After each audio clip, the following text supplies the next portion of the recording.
Sports 360 AZ here with Brock Osweiler, holds the record for single-season passing yards in Sun Devil history. He's also an ESPN broadcaster. Brock, thanks so much for being here. Thank you. I appreciate you having me. Yeah, absolutely.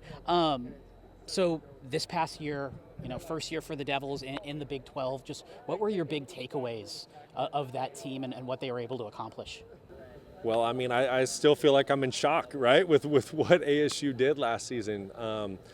You can't forget just 3 seasons ago, it's a ball club that wins 3 games. And this time last year at Big 12 Media Days, the coaches poll has Arizona State picked dead last.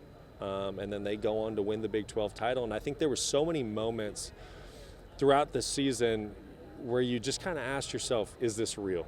Is this really happening? Is this team this good? And, as they got through September and then they got through October, you were kind of questioning it. And then you're like, I remember they went on the road against Kansas State early in November. And I was actually on the call for that game. And the way Arizona State came out the gates in that first quarter, that was the first time we were like, okay, this team's real.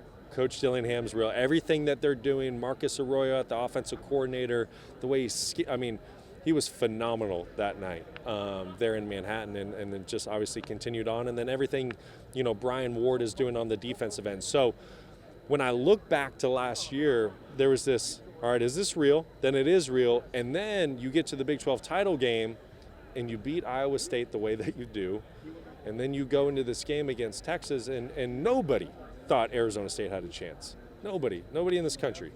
And look at what happened. I mean, you were a play away from being in the national semifinals. So it's hard to summarize all that, but as an alumnus, as a fan, it was so exciting. And I think even for college football fans that haven't followed Arizona State, they're now keeping an eye on Coach Dillingham and the Sun Devils to see what they're doing because of the excitement they brought in that Peach Bowl. And then now this year, you return 17 starters, you get your starting quarterback back, All-American wide receiver. I mean, there's so many great things going.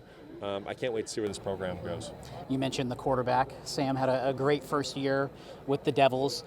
Just where do you see him taking steps this year? He's only going to get better. He's only going to get better. And I say that because he did that last season.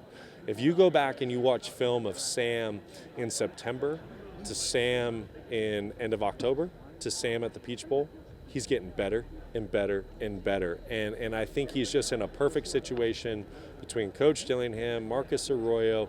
Marcus has been around some of the best quarterbacks in the National Football League.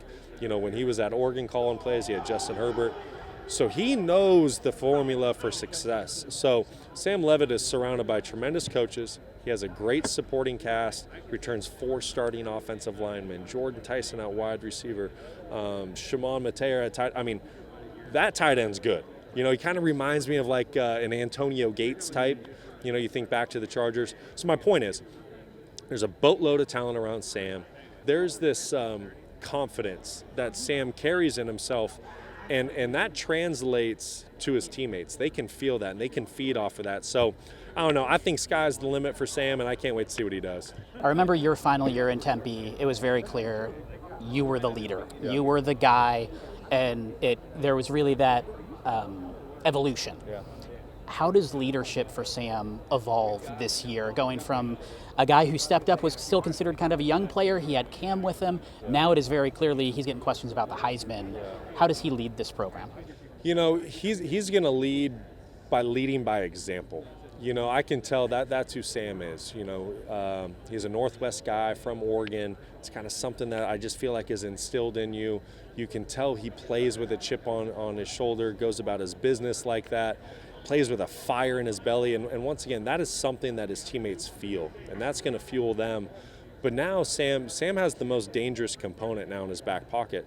He knows he can do it.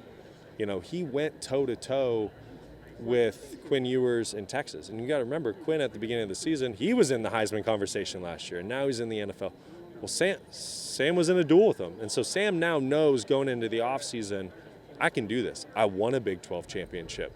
I was on the verge of getting my team to the national semifinal in the college football playoff.